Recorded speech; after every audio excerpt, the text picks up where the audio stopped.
बिस्मिल्लाहिर्रहमानिर्रहीम।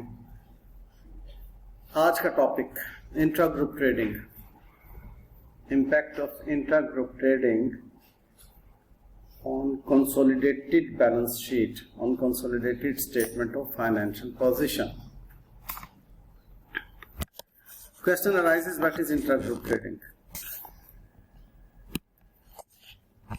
Intra group trading means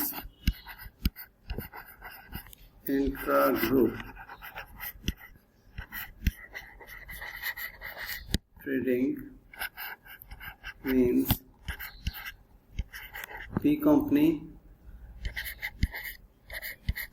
sells goods to S company or S company sells goods to P company. Group means P company plus S company, ठीक है, इसको हम group कहते हैं। अब भले पी एस को चीजें सेल कर रहे हैं या एस पी को चीजें सेल कर रहे हैं, वो इंट्रा ग्रुप पे लाएगा। अगर तो कॉस्ट टू कॉस्ट कर रहा है, कोई इतना इशू नहीं है, हम इंट्रा ग्रुप रिसीवेबल पेएबल को कैंसिल कर देते हैं। लेकिन इशू तब क्रिएट होता है जब intra group trading cost plus पे होती है, मींस प्रॉफिट एक फर्म कमा रही होती है। ये बात ध्यान में रख लीजिएगा कि P company and S company जब ग्रुप बन जाते हैं तो सिंगल इकोनॉमिक एंटिटी होते हैं।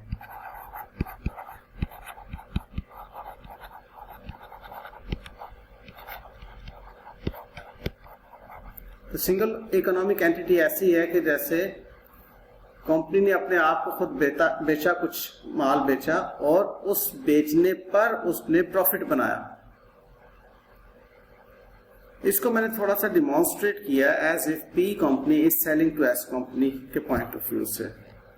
इसको मैं कहूंगा पी टू एस, यानी कि पी ने, पेरेंट कंपनी ने एस कंपनी को सेल किया। जरा इसका फ्लो देखिएगा। ब्लू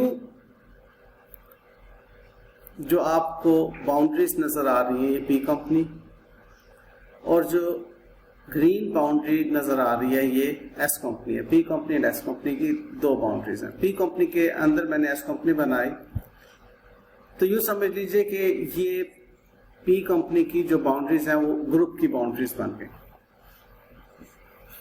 अब हो ये रहा है, बाउंड्री से बाहर है सप्लायर, सप्लायर से माल 1000 रुपए का खरीदा पी कंपनी ने, और वो माल उसने 50 रुपए प्रॉफिट शामिल करके बेच दिया एस कंपनी को।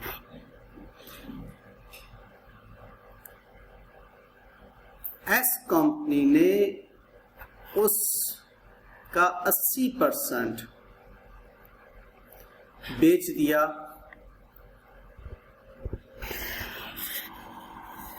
कस्टमर को, बाकी 20% इन्वेंट्री में पड़ा हुआ। अब जो 80% उसने कस्टमर को बेचा वो 2000 रुपए में बेचा, मीन्स 1500 का 80% एस को कॉस्ट कर रहा था 1200 में, एस ने उस पर 800 रुपया प्रॉफिट कमाकर 2000 में कस्टमर को बेच दिया। इन अदर वर्ड्स, जो दर हकीकत ग्रुप के पॉइंट ऑफ व्यू से, ये ग्रुप की बाउंड्रीज हम डिफाइन कर रहे हैं, जो ग्रुप के पॉइंट ऑफ व्यू से 1000 रुपया टोटल कॉस्ट बनती थी, उसका 80% 800 रुपए का माल बिक चुका हुआ है कस्टमर को। बाकी ग्रुप के पॉइंट ऑफ व्यू से 200 रुपए का माल जो ग्रुप के पॉइंट ऑफ व्यू से कॉस्ट बनती है वो अभी तक ग्रुप में पड़ा हुआ है इन्वेंट्री के तौर पर, लेकिन ग्रुप में वो पड़ा हुआ है 300 रुपए की इन्वेंट्री। अब 300 रुपए की इन्वेंट्री का मतलब क्या हुआ कि वो ग्रुप को तो कॉस्ट कर रहा था 200, 100 रुपया उसमें प्रॉफिट है जो पी कंपनी ने ऐसे तो कमाया लेकिन ग्रुप ने नहीं कमाया कस्टमर से। कस्टमर एक थर्ड पार्टी है, पी कंपनी ने ऐसे कमा लिया। पी कंपनी और एस कंपनी एक ही है क्योंकि सिंगल इकोनॉमिक एंटिटी है, तो सिंगल इकोनॉमिक एंटिटी होने की वजह से तो वो एक ही है। खुद आपने अपने आप को 1000 रुपए की कॉस्ट की चीज जब 1500 रुपए में बेची तो आपने कहा कि जी 500 का मैंने प्रॉफिट कमा लिया। उसमें से आपने 800 की चीज बाहर बेच दी। अब जितना मर्जी आपने प्रॉफिट एंड लॉस आपस में कमाया था वो 100% रियलाइज हो गया। 80% की हद तक तो कस्टमर को आगे बेच दिया ना आपने। जो 20% आपके पास स्टिल इन्वेंट्री में पड़ा हुआ है उसकी असल कॉस्ट 200 रुपए है जो 300 का बन के पड़ा हुआ है। उसको मजीद आप यूं भी समझ सकते हैं कि जो 200 रुपए की कॉस्ट बनती है उसको आपने ये 50% का प्रॉफिट मार्क अप किया तो वो 100 रुपए का प्रॉफिट ऐसा है जो कि इन्वेंट्री में शामिल है, जो IAS 2 के असूल के खिलाफ है। IAS 2 क्या कहता है? Inventory should be measured at lower of cost and net realisable value. वो तो कहीं पर भी नहीं कहता कि जिसको कॉस्ट से ज्यादा की रकम पर मौजूद होना चाहिए आपकी इन्वेंट्री में। लिहाजा वो जो 100 रुपया आपकी इन्वेंट्री इन्फ्लेट हुई हुई है उसको वापस लेकर आना एक एडजस्टमेंट रिक्वायर्ड है। उसके लिए अनरियलाइज्ड प्रॉफिट की रिवर्सल, वो हम इसमें सीख चुके हैं अपनी इस गुफ्तगू में। ठीक बात। अब इस सारी गुफ्तगू को अगर मैं सम अप करूं तो वो यूं बनती है कि कॉस्ट टू पी वॉज 1000 रुपए,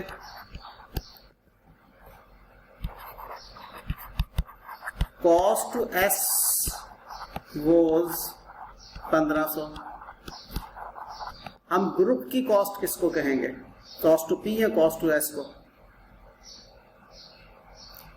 ग्रुप की कॉस्ट किसको कहेंगे? कॉस्ट टू पी को, क्योंकि बैरूनी बनते से ग्रुप में जब आया वो तो 1000 का आया ना।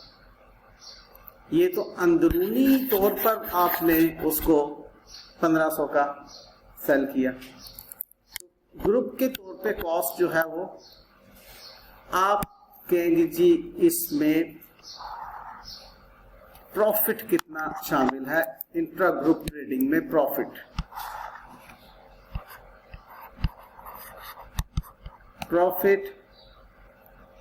500 रुपए का शामिल है। आप उस 500 रुपए के प्रॉफिट की बात कहेंगे कि उस 500 रुपए के प्रॉफिट में कितना प्रॉफिट अभी तक इन्वेंट्री में मौजूद है।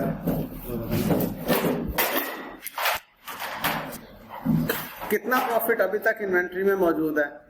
तो उसने कहा कि 80% बिक चुका है, का मतलब है कि 20% इन्वेंट्री में मौजूद है।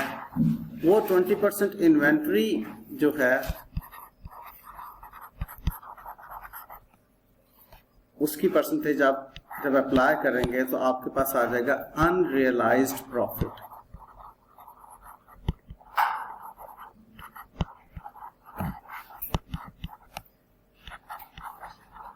₹100। ये एक सादा कॉन्सेप्ट है इसका, इसकी हम प्रैक्टिस करते हैं। एनीवेज, आगे प्रैक्टिस करने से पहले चंद एक चीजों को दोबारा से देख लीजिए। पी कंपनी ने 1500 रुपए की सेल की, जो कि उसने खरीदी थी 1000 रुपए की। पी कंपनी के ग्रॉस प्रॉफिट में 500 रुपए शामिल है। एस कंपनी ने उसका 80% 2000 में बेच दिया, 1500 रुपए की चीज जो खरीदी थी, और 300 रुपया उसके पास इन्वेंट्री में मौजूद है, उसने 800 कमा लिया। हम जब कंसोलिडेटेड इनकम स्टेटमेंट की बात करेंगे, ये बात मैं आपसे दोबारा डिस्कस करूंगा जब मैं कंसोलिडेटेड इनकम स्टेटमेंट बनाऊंगा। सेल्स में से मैं कहूंगा कि जो पी और एस की सेल्स हैं उसमें से इंट्रा ग्रुप सेल्स को लेस कर दें, तो दरअसल जो कस्टमर को बेचा वो ग्रुप की सेल्स कहलाएंगी। जो पी ने एस को बेचा वो खत्म हो जाएंगी, वो आपने 1500 माइनस कर दिया। जो कस्टमर को बेचा वो किसने बेचा? एस ने। और जो कॉस्ट ऑफ गुड सोल्ड में फिगर जाएगी अगेन इंट्रा ग्रुप वाली माइनस करके 1000 की कॉस्ट में से जो कॉस्ट ऑफ इन्वेंट्री बनती है वो लेस करेंगे। तो दर हकीकत आप अगर देखते हैं तो पूरे ग्रुप ने 80% माल 2000 का बेचा था और उस 80% माल की कॉस्ट 800 बनती थी। ग्रुप ने प्रॉफिट जो कमाया 1200 का कमाया।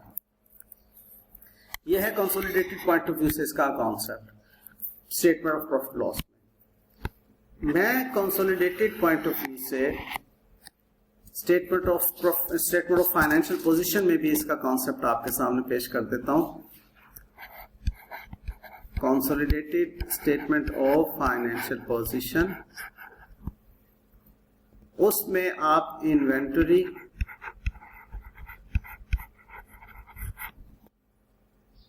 में पी कंपनी की इन्वेंट्री जितनी भी होगी